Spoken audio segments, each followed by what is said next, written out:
Good morning everyone. Namaste, Namaskar, Chajalo, Jojalo, Pa, Super Bihani. अहिले चाहिँ हामी हाम्रो होमस्टे नम्बर 11 देखि मेदिन खोला हाइड्रो पावर प्रोजेक्ट स्टेसनमा गइरहेका छौँ। त्यहाँ चाहिँ हाम्रो साथी अस्मी घलेको फिस डाइभर्सिटीमा काम गर्नुको लागि हामी अगाडि बढिरहेका छौँ। अगाडि बढ्ने क्रममा थुप्रै उकालो ओह्रालोलाई छिचोल्दै हामी लगभग हाम्रो डेस्टिनेसन पोइन्टको आधी जति भाग चाहिँ अगाडि बढिसकेका छौँ। यहाँको यो ठाउँ चाहिँ लमजुङ जिल्लाको भुजुङ गाउँमा पर्दछ। यो ठाउँ प्राकृतिक हिसाबले, पर्यटकीय हिसाबले र यहाँको पुरानो बस्ती ब्युटिफुल भिलेजको हिसाबले एकदमै विश्वमै प्रख्यात छ।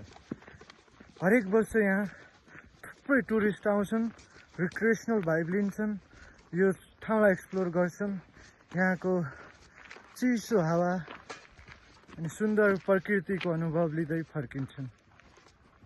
यहाँका मानिसहरू जति सोझो छन् त्यति नै प्रकृति प्रेमी छन्।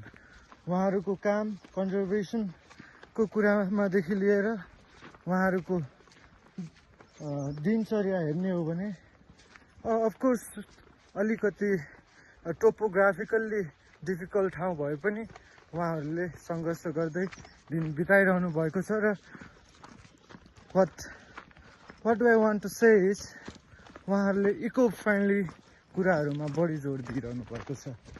यति भन्दै गर्दा I have my two friends.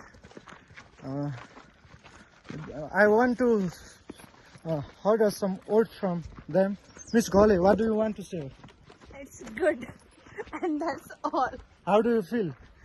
I'm feeling great, but I have body ache. Okay. We worked a lot yesterday. We have one more friend who is very hardworking, smart, of course a little bit fatty, doesn't matter. She is our one and only Miss Romila Guru. What do you want to say, Guru? Hello, everyone. I just want to say. Okay, think and say. You can ask him as well. How do you feel? Right now, Yeah. I feel a little bit exhausted. Are you tired? Yeah. But how is the weather? I think weather is super cool. Pretty good. Yeah. We are enjoying, right? Yeah. Here we have one more our new friend, Mr. Bipin. Mr. Bipin, हजुर के भन्न चाहनुहुन्छ? थोरै भन्नुहोस् त। यो ठाउँको बारेमा थोरै हामीलाई अझ भनिदिनुहोस् न त।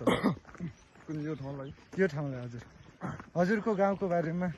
गाउँको? हजुर गाउँको बारेमा त के भन्नु अब? भन्नुहोस् न, जे आउँछ मनमा। तपाईको गाउँमा सबैभन्दा धेरै पर्यटक कुन बेला आउँछन्? भनौँ त्यही वैशाखतिर, हजुर माघ फागुनतिर आउँछ आउन त। हजुर पर्यटकहरूले यहाँको इन्कम आम्दानीमा चाहिँ थुप्रै होमस्टे देख्यौँ हामीहरूले। कतिको योगदान पुर्याएको छ? योगदान त ठिकैको छ। पहिले हजुर सानो छँदा र अहिले यहाँसम्म पुग्दाखेरि यो ठाउँ कतिको विकास भएको हजुरले आभास गर्नुभएको छ? विकास त ठिकैको विकास भइरहेछ, बिस्तारै विकास हुँदै गयो। बिस्तारै भइरहेछ, तर जति हुनुपर्ने हो त्यति चाहिँ भएको छैन है। ओके, यहाँ चाहिँ हाम्रो मेदिम खोलामा चाहिँ हाइड्रो पावर पनि इस्टाब्लिस भएको रहेछ।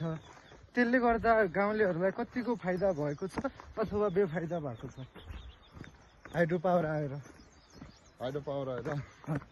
फाइदा त भन्छ नि, त्यो आधारबाट त उज्यालो आएको छ।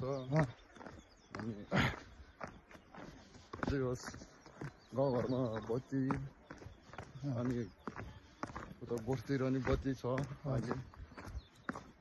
तर हाइड्रो पावर आउँदै गर्दाखेरि हाम्रो एक्वाटिक इन्भाइरोमेन्ट, यो पानीको अलिकति पानीमा बस्ने जनावरहरू जीवहरू माछादेखि लिएर भ्यागुताहरू लिएर अरू थुप्रै जीवहरू हो त्योहरूलाई चाहिँ अलिकति इम्प्याक्ट पारेको हो त हाइड्रो पावरले कन्स्ट्रक्सनले त अलिअलि त पारेछ अनि अहिलेको नयाँ ठुलो आँखानी आएको त्यसले गर्दा चाहिँ अलिअलि ओके उ पारिरहेको अनि पहिला चाहिँ धेरै माछा पाइन्थ्यो अरे मिदिम खोलामा तर जबदेखि हाइड्रो पावर आयो त्यो बेलादेखि अहिले हेर्ने हो भन्दाखेरि खासै माछा देखेनौँ हामीले त्यो पनि एउटा कारण हो है कारण त कारण हो तर यो हाइड्रो आउनुभन्दा पहिला हजुर असारमा बर्खाको बेला खोला धेरै बाउ लाग्यो क्या हजुर त्यहाँबाट अनि माछाहरू पनि धेरै मार्यो हजुर त्यही कारणले माछाहरू धेरै कम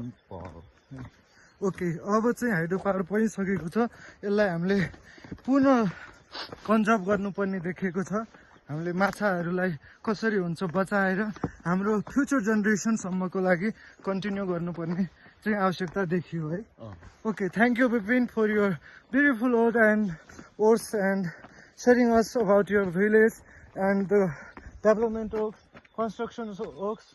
Thank you so much.